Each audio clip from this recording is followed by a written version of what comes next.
useless thing that you need it. One second. How to That's much better. better. Okay. It's okay, it's in my pocket. And I will work out. All right. Thank you.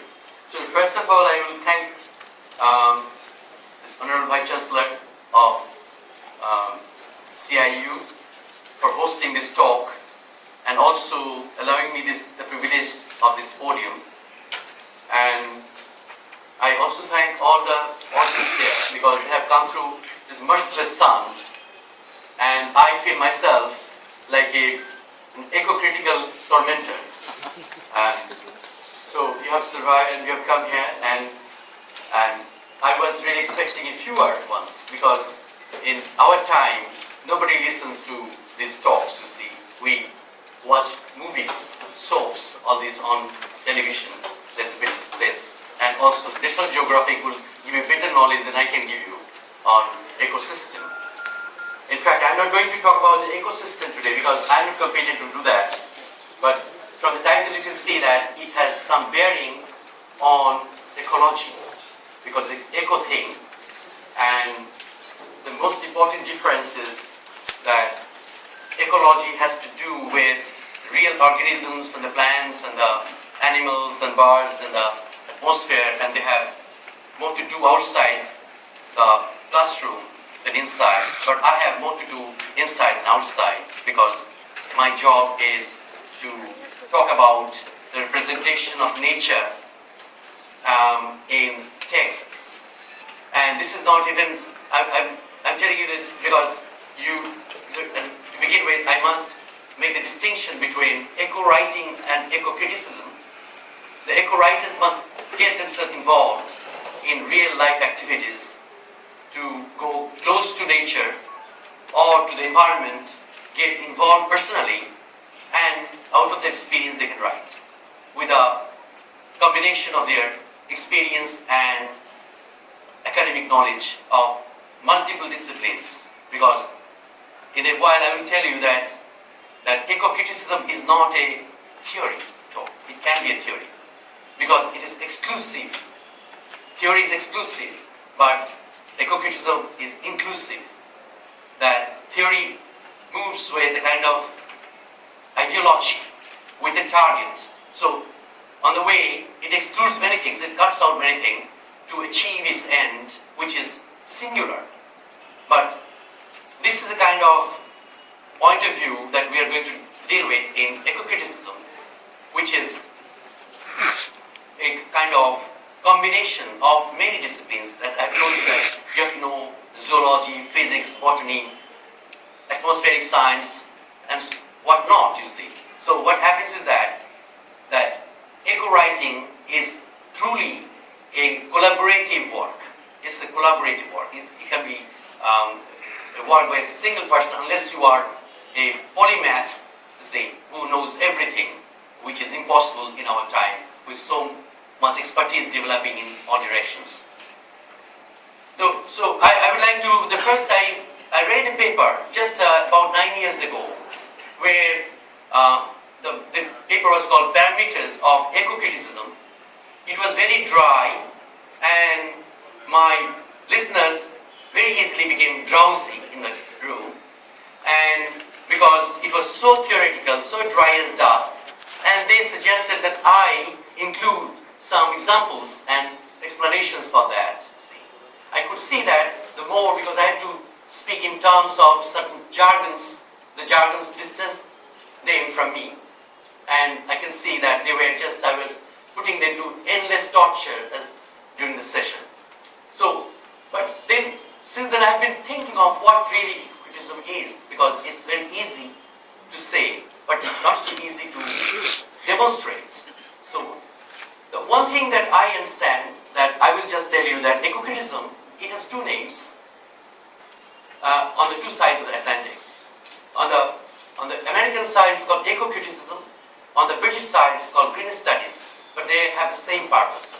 They have the same purpose, though the American version is more celebratory, more enthusiastic, more given to happiness and optimism, but the British side is rather wary of different kinds of negative forces causing all kinds of disasters in nature or in the environment. So I'm not really going to talk about environment. In that sense, my talk is going to be very partial in the sense that I'm not going to include environment because environment is more comprehensive. It includes nature, it includes the cities, and it includes the biotic and abiotic elements. So all these things are inside the environment. But I'm talking about nature here, because how nature is dealt with. And in a while I will tell you that ecocriticism is still in flux. It's not yet a settled area. That's why it has many names like what you call literary ecocriticism, literary environmentalism, ecological literary criticism, literary ecology, and this is because of the consequence of conceptual debates ending nowhere, you see. So what happens is that's why this study has created so many nicknames, and because they have their individual targets to achieve. But one thing is very true, that ecocriticism has what you call is a pluriform commitment, as Lawrence Bruel said. It's a pluriform commitment that all kinds of people will commit themselves to one view. And what is that view? Preservation and sustenance of environment. That is the point of view. And whatever may be. And this is the second thing is that it is opposed to theory in the sense that it rejects all idea about social constructivism, that things are constructed, that this is the most important. That's why you have the concept of deconstruction has come from the urge to undo the constructed ideas, these constructs. And how do you construct it? You're out of your head you create. For instance, nature is a concept level.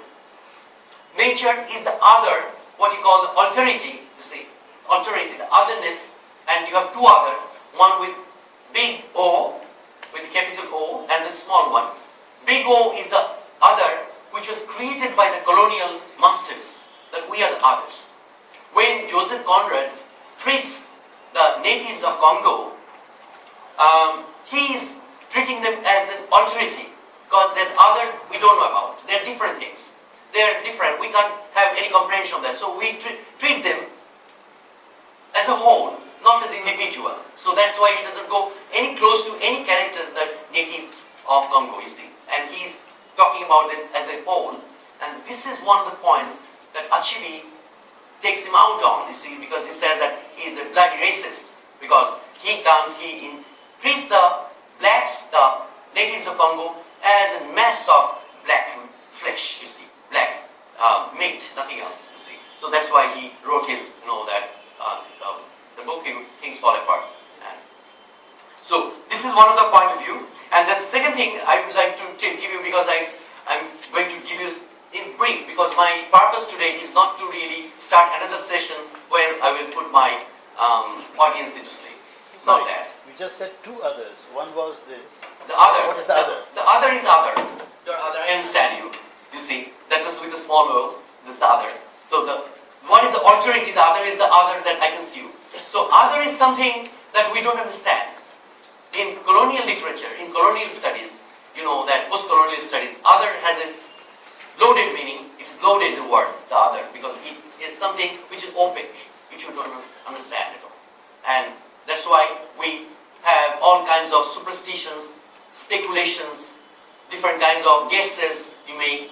So they can be true or wrong. So these are all created by the subjective self, but they are not objectively true, may not be objectively true. Some of them may just be accidentally right, but not scientifically true. So this is one point. But before that, I would like to say that two books you should read. One is the book called Ecocriticism Reader. This was the word ecocriticism really came up in the 70s.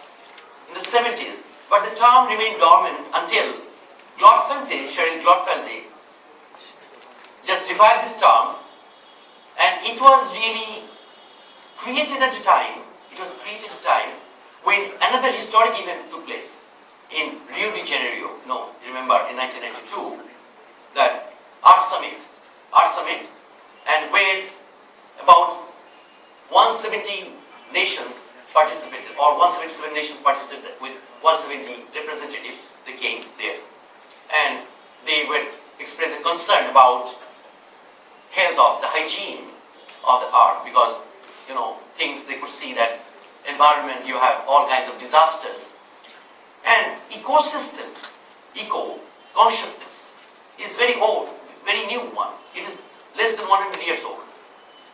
Until then, because you have become aware of this, because you see that they're creating kind of knock-on effects, that you are doing something, something else is happening there. See? So you can see that when this is going on, they try to find out the system, that if you really destroy one element of the system, it destroys the rest of it.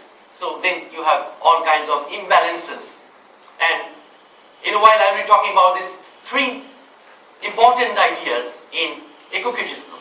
One is energy, that you understand energy, power, energy. Another is entropy, is a negative energy, see, that you create through civilizing acts, as we so-called civilizing acts, see, that we are civilized and we create something. For instance, you are using refrigerators and they're creating a lot of damage to your environment. You can't help it, see. So this is, they're creating kind of negative energy.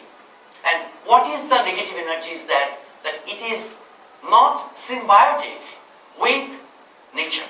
That symbiosis means that living together, that you can't live together any longer. And I was just talking to the lady, what's her name, and talking about this, the fall of the house of Usher by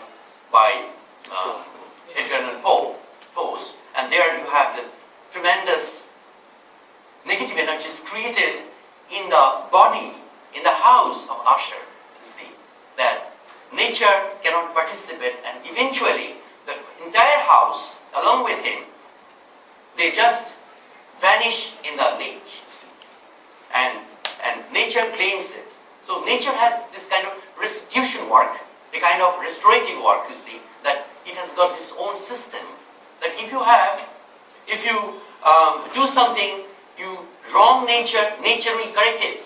And we have already seen that, and we don't have to, we have read King Lear, I'm sure that, and you have read King Lear, you have read the Revelation Marina, that nature lashes back and corrects itself.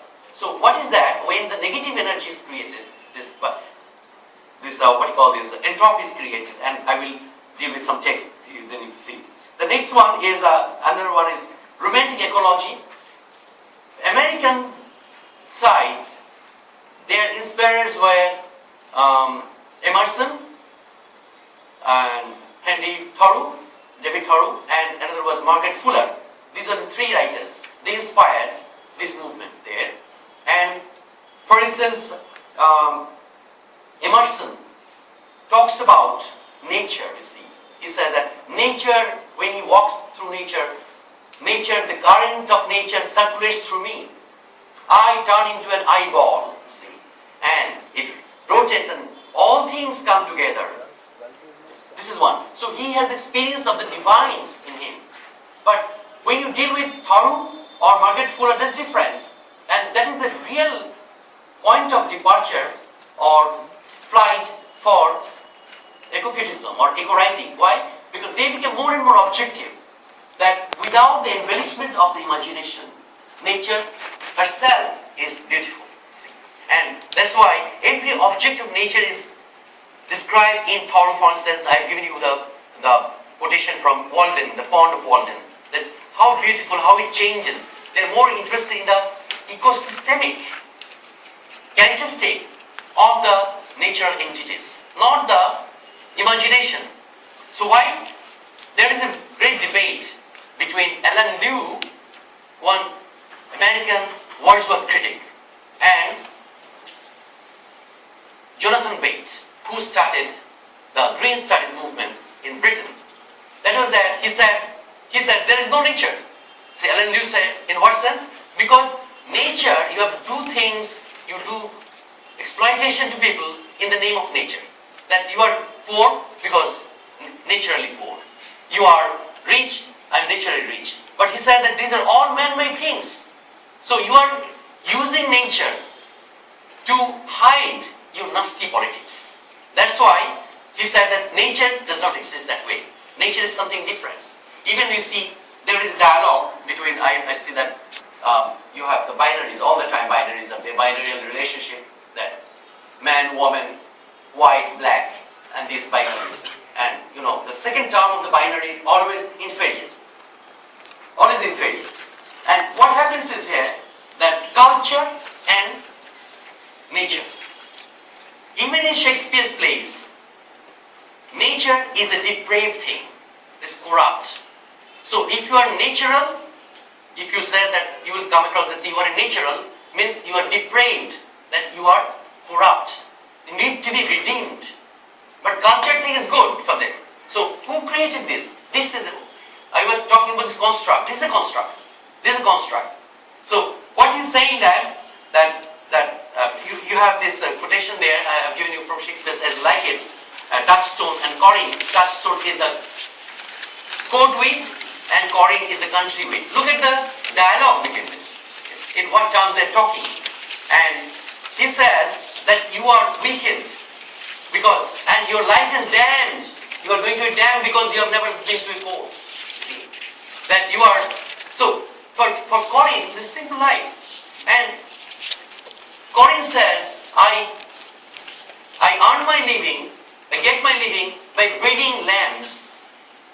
And this man is soiling this concept of getting living out of the animal sexuality. You see, he says that. Look at these lines, and he says, I just come here.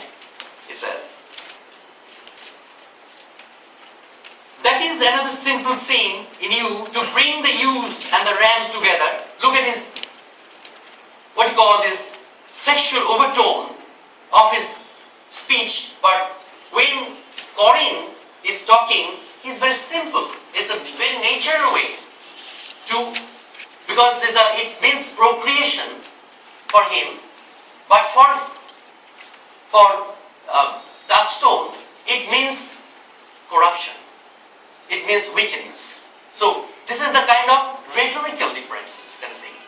That his rhetoric is charged with refinement, quote unquote, and which is full of this suspicion